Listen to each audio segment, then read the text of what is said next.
basic idea. Now that I have got the entire, basically the main frame, got the axle situated, I just got to double check for squareness, but that's once that's definitely square. You notice we got everything to make it go and stop right back here.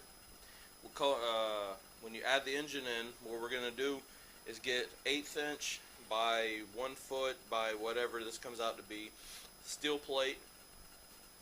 Put a good plate for the motor. Go ahead and tack weld it in, set the motor on, take the chain, run the chain, make sure it's perfectly 90 to each other, both sprockets. Then what I can do is mark my set of holes and cut slots in that metal, so then the engine itself can tension the chain.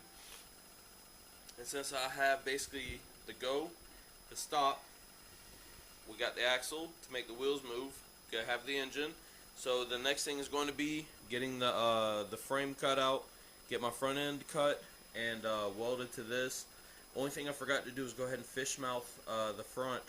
So what I'll do is go ahead and tack weld this rear end in.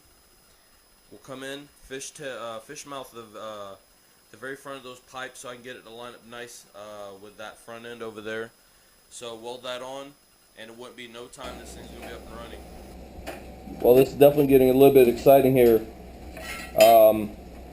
After the frame was set up, still trying to go for that rat rod look. Like I said, this isn't exactly a go-kart of sorts. It is, but it isn't. I have a lot of other crazy ideas. I think I'm gonna call this a grocery getter. This is the little hot rod go-kart bar stool carrier. And when I say by that, I have a shopping cart from an old supermarket brand that doesn't exist like as of 35 years ago, which was Pantry Pride. What I kind of want to do is actually chop the cart in half and have a little basket kind of overhanging like a little pickup. So one of the ideas I was having, I figured, hell, why not with the super wide slicks that we got over there. We got these tires for the front end, but if you notice, we got the actual front end cut off. A couple quick cuts with a cut-off wheel, took it right off. And I was realizing, if you notice down here, I'm not gonna have to exactly fish mouth it. What I'll do is just take the flap wheel with a 40 grit paper, just go ahead and make this flat on both sides, clean it up for the welds. Take out, let's see, this little lip. I'll go ahead and try to remove that as much as possible. Same thing, a little cleaning. Front end is basically ready to go. So as we got thinking about it, I was like, well, we're already this far. Let's go ahead and tack up this rear end. It's already, I already did the triangle measurements. Everything is straight and parallel to each other.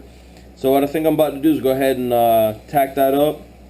As soon as that's tacked up, I'll go ahead and put a set of wheels on the back. And we'll go ahead and get this frame set, clamped up, and we'll go ahead and tack in the front.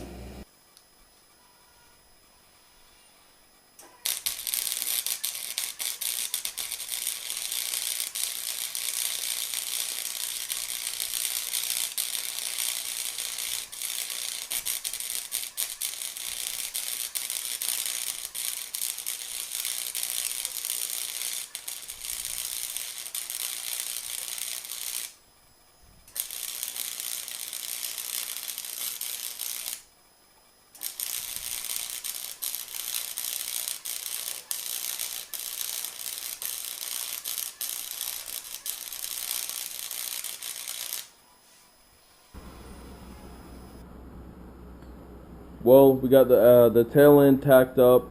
You can kind of see that it has so far. I got the frame with a level look. I'm gonna definitely be cutting very close on running the chain on there. So I only tack welded up. I like to mock everything up and just tack form to see what I'm acquiring at that moment and then go from there. Kind of like the frame, and let me see if I can take you back here. You can kind of see the sense of why I kind of wanted to keep that industrial look. Kind of wanted to definitely be like a rat rod of sorts. Really, I mean, it just, the store-bought stuff looks so cheesy. I want to build this like being like an artist, or just, you know, really just having fun with it, just doing something different. Right now we're working on the front end. We got it cut, we're just mocking it up. And to keep the frame level, what I've noticed is I'm going to have to either somehow weld it up like that, or for the minute differences, which will take the front end and kind of dig it in more, might actually have to weld the front end here on top of the pipe and go from there. I'm still trying to work that out. Bubba J, would you lift this up a hair so we can kind of show everybody what would be the problem? If we ended up welding it like that, let me see if we can get around him. Let's see if we can get it, kind of show you what we're talking about. It does pick up the front just a hair, and I'm honestly thinking of just living with it. I think it shouldn't really matter that much. It's not going to be that big of an issue. The frame won't be dead level like I would like. It's just an art line thing. I like to keep everything at perfect lines, so I might just say the hell with it and go ahead and weld it up. That's going to be the next, it's probably going to be the next step right now, is to go ahead and get this cleaned up, welded in, so that way technically it's a roller, it's on all fours, it's a complete frame. Nothing is welded fully. I've learned my lesson over the years. Kind of work, design, build, but don't fully weld anything, so that way we're not committing at the moment. But for being a roller so far, or almost near a roller, I don't think it looks bad. Definitely like the front end. It's kind of cool to, to reuse stuff, new and old. So now that we got this part, let's go ahead and figure out what else we're going to be doing. Let's go ahead and get probably this cleaned up and welded in.